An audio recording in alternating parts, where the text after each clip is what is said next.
আমার খুব পছন্দের দুটো স্টম্প, এই দুটো স্টম্প দিয়ে আমার মনে হলো যে একটা ছোট্ট পেডেল বোর্ড বানাই, এবং এই পেডেল বোর্ডটা আমি বানাতে চাচ্ছি আমার অ্যাকুস্টিক গিটারের জন্য।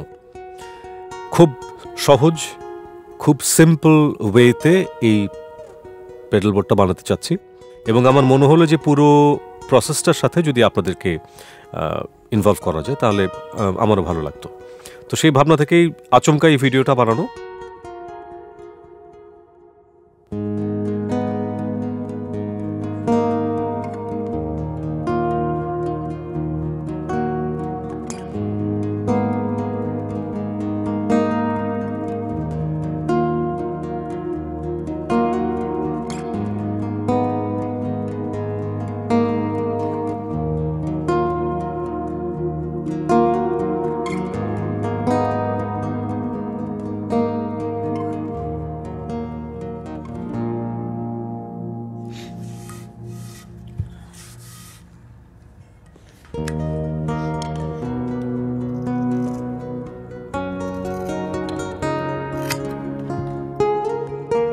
এই যে স্টম্পটা, এটা আমার ভীষণ পছন্দের।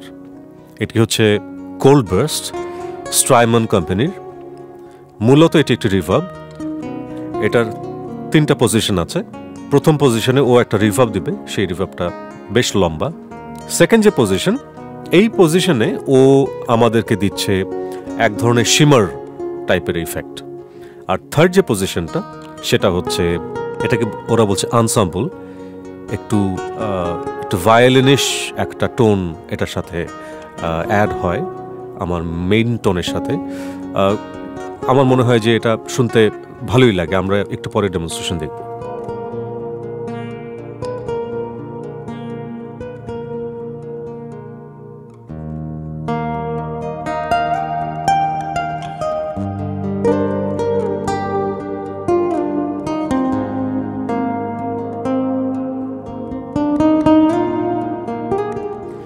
এরপরের যে পেডেলটি, এটি হচ্ছে ইভেন্টাইডের H90, একটি মনস্টার স্টম্প বক্স। এটি পুরোদস্তুর একটি ইফেক্ট প্রসেসর। যে কোনোভাবে এটি ব্যবহার করা সম্ভব এবং বেশ কমপ্লিকেটেড যদিও, কিন্তু আমি এটাকেও খুব সহজভাবে ব্যবহার করার চিন্তা করছি।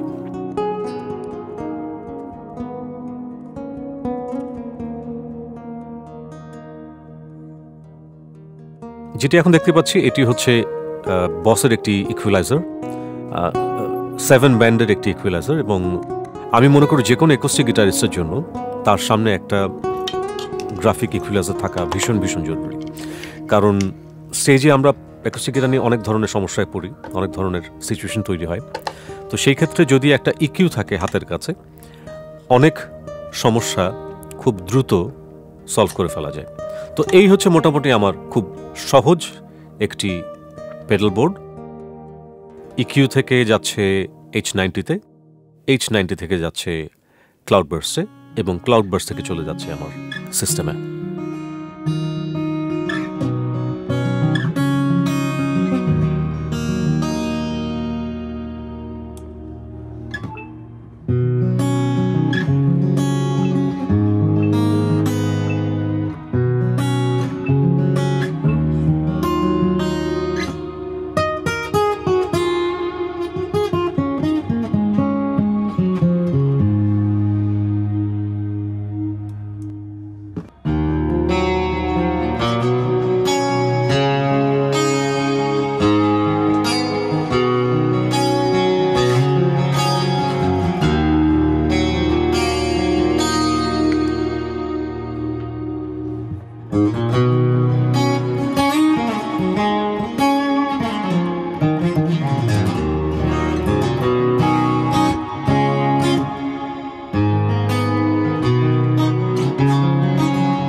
সাউন্ডটা খানিকটা এরকম।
অলরাইট।